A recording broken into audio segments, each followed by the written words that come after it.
안녕하세요. 역사를 좋아하는 브랜입니다. 지난 시간에는 르네상스 얘기를 했었죠. 유럽이 세계를 앞서가게 된 변곡점, 그 계기가 바로 르네상스 얘기를 했고요. 이번에는 일본은 언제부터 과연 우리를 그리고 아시아를 탈아시아를 선언하며 앞서가기 시작했는가, 그 에도 시대에 대한 이야기를 시작해 보도록 하겠습니다. 우리에게는 가깝고도 먼 이웃인 일본. 얼마 전 조사에서 일본인들은 가장 싫어하는 나라로 북한, 중국, 한국을 꼽았다고 합니다. 대부분 역사적 관계 또는 영토 분쟁이 있는 주변국들입니다. 마찬가지로 우리 또한 싫어하는 국가 순위 역시 일본이 1위입니다. 이렇게 지정학적으로 가까운 나라의 관계가 사실 더 힘들다고 합니다.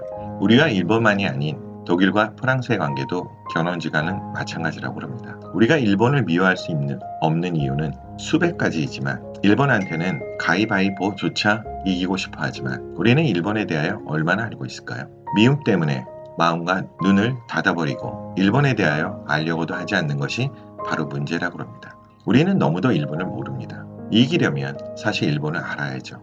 일본은 아시아를 탈피한 거의 유일한 강대국이자 선진국이죠. 유럽의 열강들, 제국주의가 전 세계를 지배할 때, 특히 유럽이 아시아의 여러 나라를 식민지로 유린하고 만들 때 열강의 제물이 되기는커녕 제국주의와 동참함으로써 유일한 그 아시아 국가, 바로 일본 제국주의였죠. 미국과 일본은 가스라 테프타 밀약에서 필리핀과 할군을 서로 나눠갔죠. 분하지만 19세기 이미 일본은 탈아시아를 이룬 유일한 국가 일본입니다.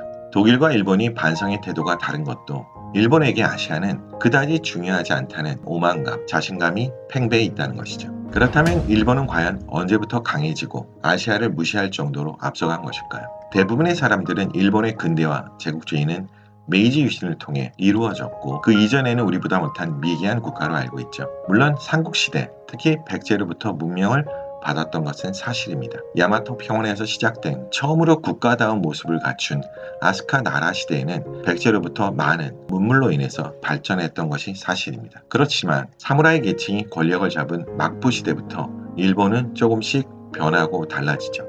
인정하긴 싫지만 일본의 근대화는 미국보다 훨씬 더 빠른 100년 아니 200년이 더 빠르다고 얘기하고 있습니다. 우리나라를 침략한 임진왜란이 시작되기 전 1590년부터라고 합니다. 1900년에 근대화를 시작하려던 우리보다 무려 300년이나 앞서 있죠. 일본이 근대화를 시작한 이 시기에 대한 이야기를 해보고자 하는 것입니다. 현대 일본의 형태가 만들어진 근대의 시작, 에도 시대 이야기입니다. 그때부터 일본은 우리를 멀리 앞서가기 시작합니다. 근대화는 무엇이죠? 르네상스 때 얘기했죠.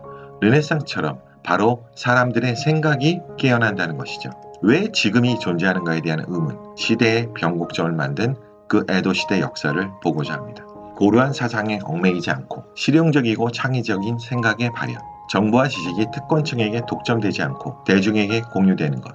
이미 일본은 에도 시대 때부터 그렇게 자유로운 시장 경제가 확립됩니다. 이때 한국, 조선은 무엇을 하고 있었을까요? 유교 사상, 중국의 신화국임을 자처하며 명분만을 앞세우고 있었죠. 이러한 시기에 일본은 상공업, 출판, 여행, 의학, 다양한 분야들이 발전합니다. 도요토미 히데요시가 도쿠가와 이에야스를 에도로 보낸 1990년. 다음 시간에는 이에야스의 막부 통치 260년의 에도를 시작하면서 오늘은 마치도록 하겠습니다. 감사합니다.